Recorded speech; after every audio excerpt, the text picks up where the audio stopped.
Hey YouTube, oh, it is December 6th, 17th, and we're out for a bike ride. Surprisingly, it's 44 degrees, it's sprinkling. Glasses got a little rain on them. Not bad enough that I'm really worried about getting wet.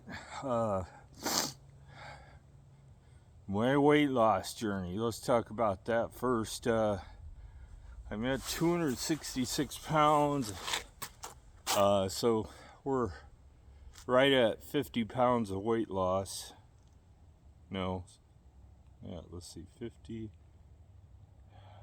Yep, 50 pounds of weight loss. This year's probably been more successful with less miles as far as, I think the year that I first got the electric, I rode around 2,000 miles all told, and I was in the 280 range, so diet's a little better this year. We're not eating much restaurant food, maybe once a month, just because we both realize that it's just not good for you. Just was talking to a couple on electric bikes that didn't want to be on camera. They ride from Greenville to Belding every day, mainly as a transportation. They go visit friends, but it's a transportation thing. They only have e-bikes. They used to have a car, and they said they were spending $600 to $700 a month with insurance and gas and maintenance. And with an e-bike, they said that they haven't even noticed their electric bill has went up. A typical charge session for my bike uses a little over a half a kilowatt, so about Michigan electricity is 13.75 cents a kilowatt, so we'll call it 14.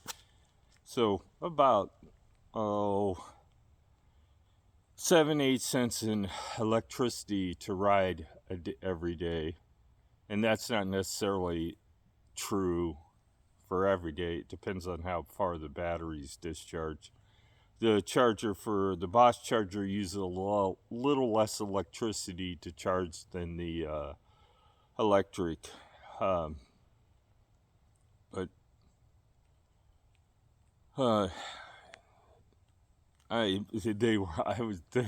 was looking at them going, wow, they were way overdressed for the weather. They had jackets, sweatshirts, face coverings, and hoods on.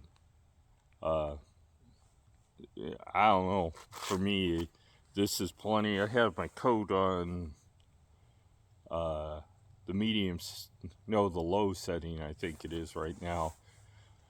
And if I rode my standard 23, 24 miles, I have wet spots where the heating pads are by the time I get home. But I wear jeans below 45 degrees because it's just a better experience. Don't really make a difference in your ability to ride the bike either, as long as you don't wear too tight of jeans. You can see my coat's starting to get a little wet.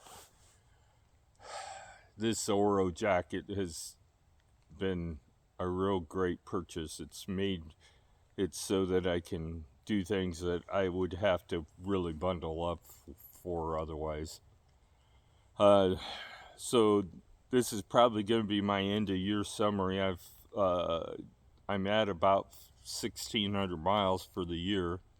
Not every mile was tracked by my health app, but it was tracked on the bicycle because I've only rode the electric twice this year, and I'm really thinking that I'm I'm on the fence about getting rid of it and buying something else that folds up. It's going to be 5 years old. This is the 5th season, but it'll be 5 years old next year. And it's got 2,300 miles on it, and I just do not enjoy riding it that much. It's great for when you want to go camping and you need the space that a normal bike would take up. So, but as far as foldable things, there's not really much out there. I don't need flat tires for the most part, because everywhere we go, we're pretty much on roads or trails. So I'm kind of really on the fence of thinking that maybe I'd enjoy a full-size fat tire bike more. But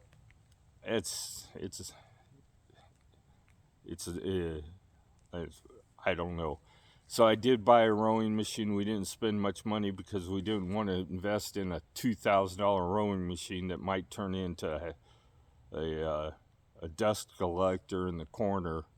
But I have used the rowing machine on the periods this year that I haven't been able to ride for more than 3 days or 4 days. And then I'll get on the rowing machine and row for 30 minutes. The workout with the mechanical resistance rowing machine is, it keeps your body moving, but it doesn't, unless you turn the resistance way up, it's not much of a workout for me. I'm thinking part of the reason is at the end of the stroke, you're hitting a place that you're overpowering the resistance. And and I really does a number on my arms, as far as not with the nerves. It causes problems with me for the rest of the night. So I don't know what I'm gonna do. I think I need to talk to my doctor about maybe some kind of other medication for that. There is options out there. I just don't want to be in a drug class that really messes with the rest of me, though. We're not talking narcotics. We're talking specifically it's nerve pain. The wheels have about 400 miles on them now. I checked them for trueness the other day. I didn't do a video, but nope, they're fine. Didn't need to true them at all.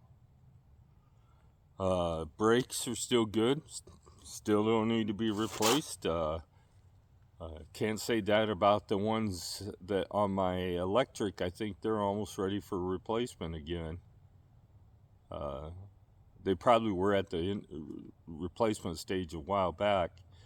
I did do a short video that's on the channel about how well they work versus hydraulics, and I'm telling you, the money for hydraulic brakes, if you're thinking about upgrading from cable brakes, is if you don't have the time to fiddle with them, the hydraulic brakes are going to be more consistent and require less adjustment. But the mechanic brakes work as far as braking. If they're adjusted right and you have the right cable set, they'll stop a bike as fast as a hydraulic brake set will.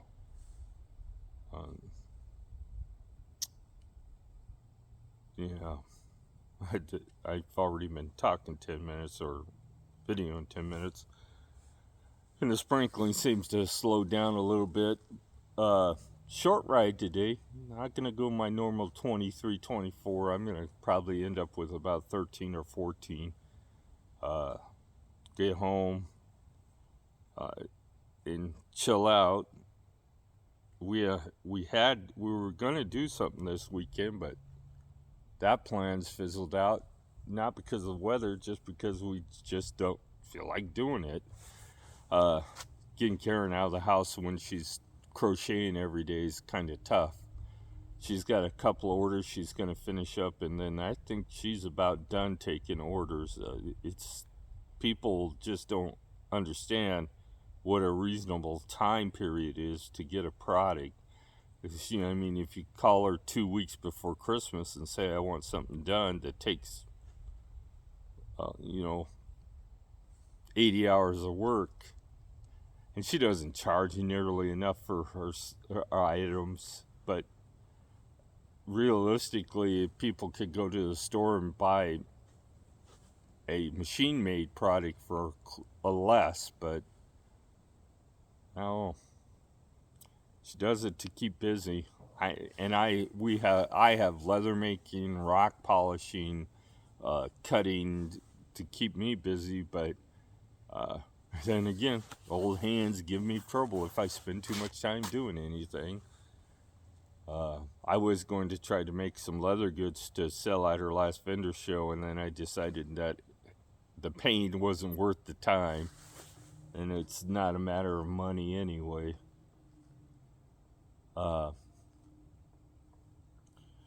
So the weight loss journey did better this year. I kind of think it's because I'm riding a class 1 bike versus a class 2 bike.